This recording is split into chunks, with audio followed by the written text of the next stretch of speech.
Oh, hello, friends. Hey, so for my culture, I chose to do Wicca. I called it Wicca and Wellbeing. I chose this because I practice plant medicine of a pagan faith and I am pagan. I just found more sources on Wicca. So some of this I know a lot about because it's also my culture. Wicca is defined as a polytheistic, nature based spirituality. This means that they worship more than one god of their choosing. It's a created spirituality with components from pre Christian, nature based religions, goddess traditions, and ancient witchcraft retold through folklore. It is the original form of modern contemporary witchcraft. Wiccan generalizations. The Wiccan people tend to be more educated than average, tend to be female, earn lower averages than their degree level warrants, tend to live in cities, suburbs, or populated countrysides. Few are raised in Wiccan families, most enter as young adults. Members are attracted through reading, social interests, relationships with active members, and social media, and about half are in interfaith relationships. Those that are raised in Wiccan families, they have a lot more community and familial support when it comes to their faith and their rituals and their development as a Wiccan.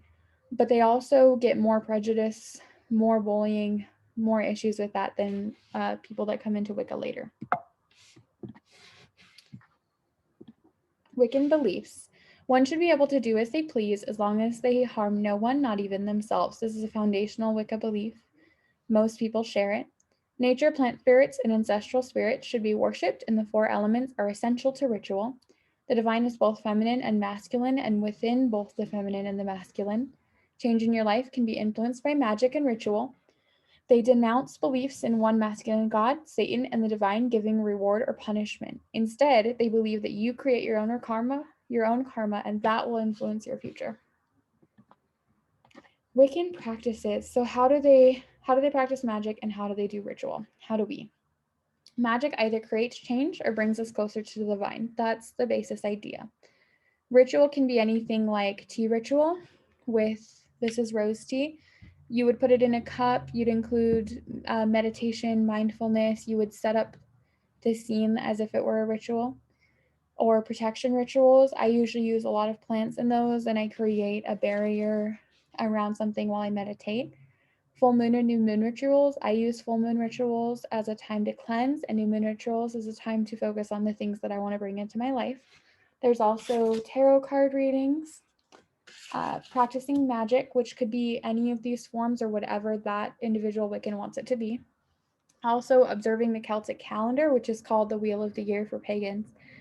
It features holidays like Beltane on May 1st or the solstices and equinoxes. Each have their own goddess mythology, folklore, gods, practices. They are also individually different, and no Wiccan has to partake in all of them, so it'll be different for that individual person. They also usually worship goddess figures. Religious structure. Most are solitary practitioners, but may practice within a coven or circle. Covens and circles are decentralized, with members being autonomous. Covens imply a long term commitment. Those are people that are going to be within that structure for a long time. Circles, however, are very short term and almost commitmentless, so their membership changes often.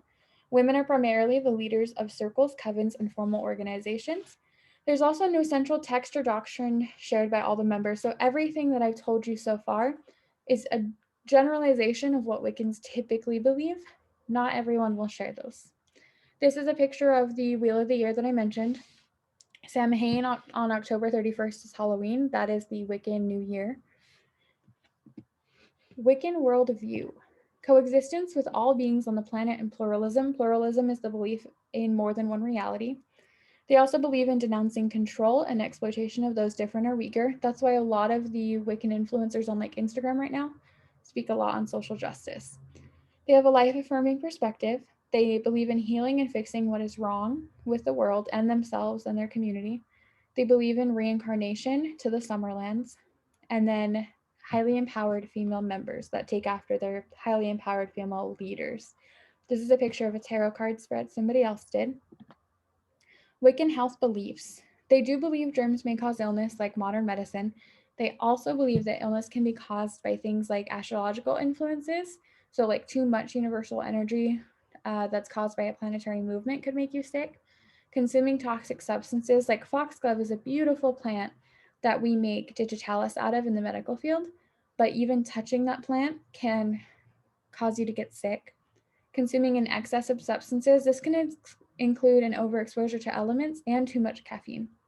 An unbalanced emotional state, an unclear mind, and karma. You can earn it in other lives and it will affect you now, but the karma that you're earning now will also affect your health later. They believe illness happens for you, not against you, that healing is a natural state of the body and never linear. Healing will never be in a straight line. The body is the physical form of the soul, mind, and heart. Other forms of medicine. So, traditional Wiccans will have strong plant medicine beliefs. Traditional Wiccans usually mean people that have learned Wicca from either their generational line or someone else with a strong generational line. These beliefs include plants are living souls in a constant state of becoming who can exercise autonomy. They don't have to help us. Plants are the expression of the plant spirit, not their incarnation. They actually aren't incarnated here at all, as to where we are incarnated completely. Human illness is a shift from harmony into imbalance. Harmony is considered our natural state. Illness results in a return to state of health and increased consciousness. That's why illness exists.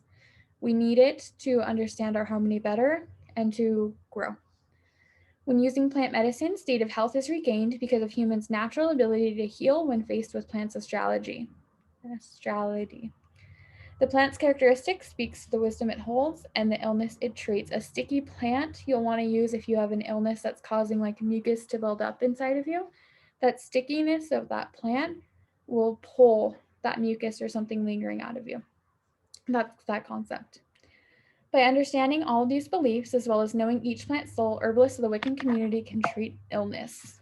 They do this by either choosing an herb to treat a body illness specifically. So like hawthorn would increase blood flow to the heart in someone that is having decreased blood flow. They can also be chosen for spiritual benefit. So violet will show you the way through grief that turns into anger, or help you balance your head and your heart if your head is overruling your heart too much in your life. Herbal plant medicine can be used to cure long-term conditions depending on your beliefs and who you ask, like endometriosis. It can also treat short-term illnesses that we would usually go seek modern medicine for, like MRSA. There's an herbal soak for MRSA. Medicine forms can be tea blends. This can also be used in an herbal bath. Balms, which this is an herbal balm that I would rub on the skin in sore places. This is an herbal powder that I would mix into food. It's triphala. This is a tincture that I would just drop on the tongue 3 times a day if needed, 1 time for maintenance. And that one is for heart centering, heart healing. This is an essence that can be mixed into water, and you would drink your plant medicine that way. This is a sachet that can be carried, usually if your illness is caused by anything energetic. This is incense, which can be burned for like protection or to clear energy away that might be causing your illness.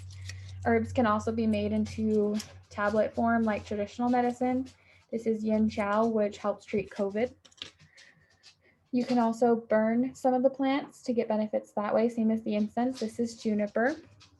And then there's things that can be made that are still considered plant medicine, but you wouldn't ingest.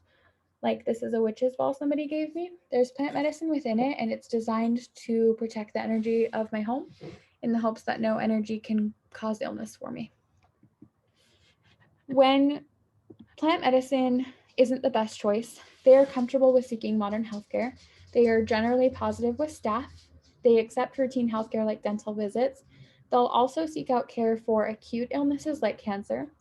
They have a fear of disclosing their faith, especially to someone in a position of authority over them. They can be identified, though, through cues. So a patient wearing goddess or Celtic jewelry, mentioning the solstices or equinox, using phrases like earth-based spirituality or nature spirituality, and using twists on common phrases like, oh my goddess, those are ways of identifying that that person is of a nature spirituality. Nature spiritualities, though, can be paganism, druid, neo-pagan, Wiccan. So each of those 4 are very, very similar. They need a lot of the same things, but that's a good way to kind of identify them. They have constant anxiety that their faith will be used against them by someone in authority. The person that I cited this from was a social worker that did a lot of Wiccan CPS cases. She saw a lot of children being removed from the home after children described rituals that the family would do. A normal summer solstice ritual is a bonfire. dancing around the smoke, making food, bread, like laced bread, things like that. But when CPS or courts or police or anyone like that hear ritual, they automatically assume that the children are being harmed and pull them from the home. That's an example of why they're anxious. Some accommodations they'll seek when getting hospitalized might be a candle lit in the corner of the room, usually for protection, a goddess figurine at bedside, a vegetarian or vegan diet. Not always. I'm not. They might fast before Ostara. They want to be involved in their death plans so that they can promote an easy reincarnation cycle to the Summerlands. In their belief, they will die, go to the Summerlands, regroup, wait there, and then when their next life is ready and their soul is healed and cleansed from what happened in this one, they'll move into their next life. Cleansing rituals before receiving blood or tissues of another. They might do a coven healing rite or invite their coven in. They might wear an amulet or totem.